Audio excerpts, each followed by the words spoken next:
Now tuned into the motherfucking greatest.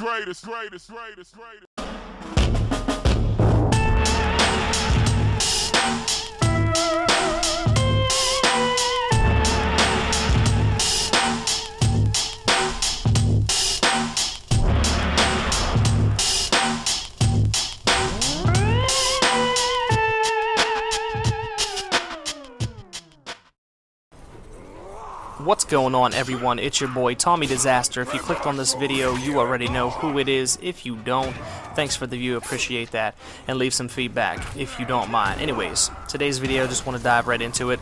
I'm reviewing Middle-earth Shadow of Morodor for the Xbox One, of course, and I gotta tell you, it's been a long time coming for me for a game like this, especially that's very heavy in story-driven.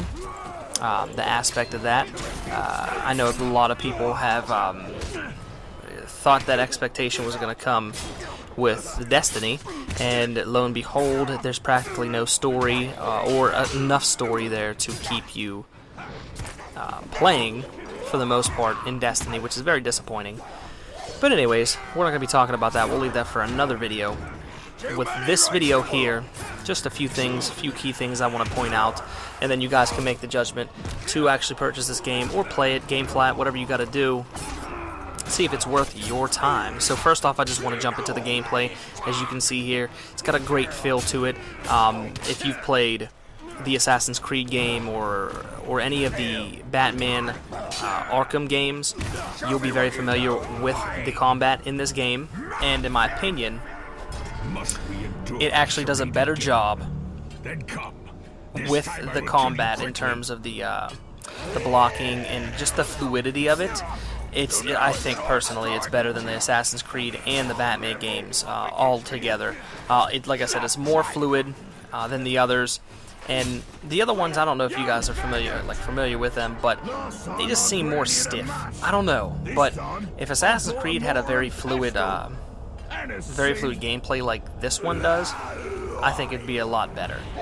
But that's my opinion on the gameplay. It's very, very good. I enjoy it very much. As you can see, I mean, there's a lot of stuff you could do with the arrows here. You got your sword play, you got your stealth kills, which you'll see later on in the video. But moving on from that, I want to go into the graphics. The graphics look really good. In my opinion, it's actually some of the best cape or clothing physics I've seen so far in a game. As you can see here, I have the Dark Ranger skin, I guess you could say, from pre-ordering on the Xbox Live Store.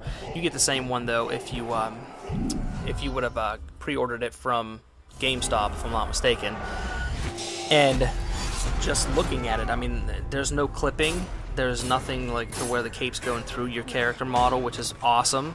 And graphically, I think it's beautiful. Rolling around in the mud, though, one thing I was disappointed about, you don't get any on your clothing, which is kind of like, but it's not, doesn't take me out of the immersion. But I thought it would have been really cool if you'd have got mud on you. Moving on from that, we're going to go to the story. It's pretty good from what I've completed so far. I'm not that far into the game, maybe 11%, if that. The two characters that you play as, Talion, and I don't know the other, Shadow guy, or I'm forgetting the terminology, Wraith, that's what it is. They're very, very interesting. You kind of know right out of the gate what Talion's story is, but you don't know why he's connected to this Wraith. You don't know his story, which is pretty cool. That's what I'm very interested in getting into. And it strafes very well from the normal Lord of the Rings story. And what I mean by that is in terms of the fellowship with Frodo and all that. I'm so glad that they didn't integrate those into this game, because it just gets very, very bland.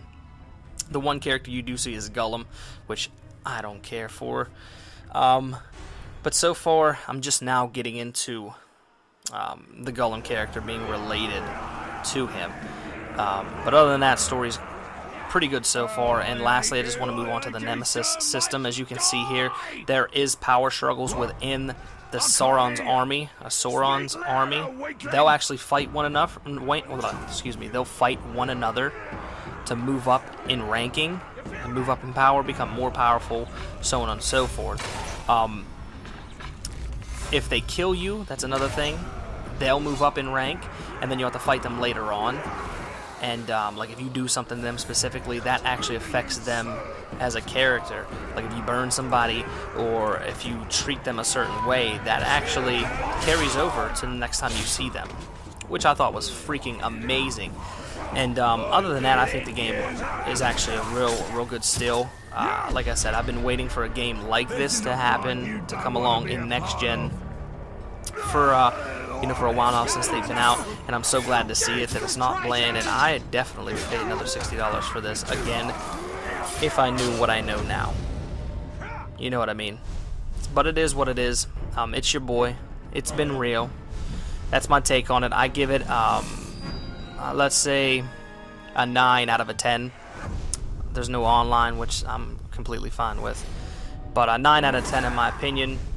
And if you guys like the gameplay here, I mean, check it out for yourself. But that's my take on it. I enjoy it very much. There's a season pass, but I'm not too sure for what. I don't know if it's going to extend the story or what, but it would be pretty cool if it did. And if so, I would pick the season pass up at that point. But as of right now, the game's pretty solid. And if you enjoyed it, just leave a comment, hit that subscribe button if you haven't already. But it's been your boy, it's been real, and I am out. Peace.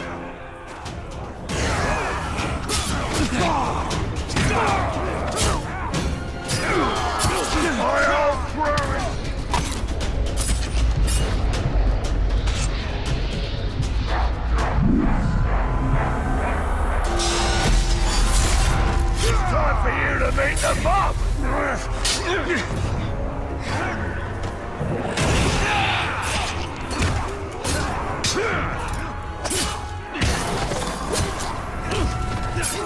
Right!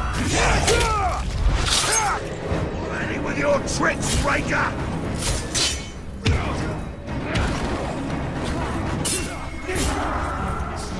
Ready up, boys! It's time for a brawl!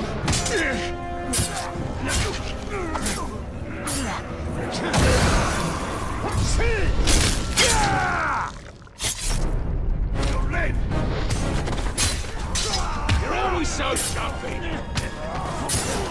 You can't take us all, Talk!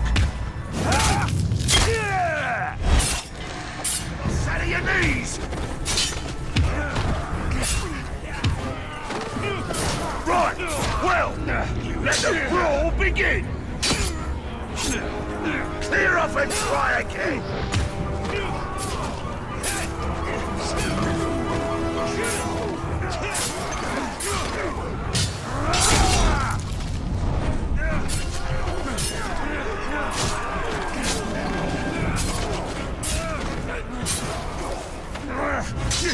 Ready up, boys!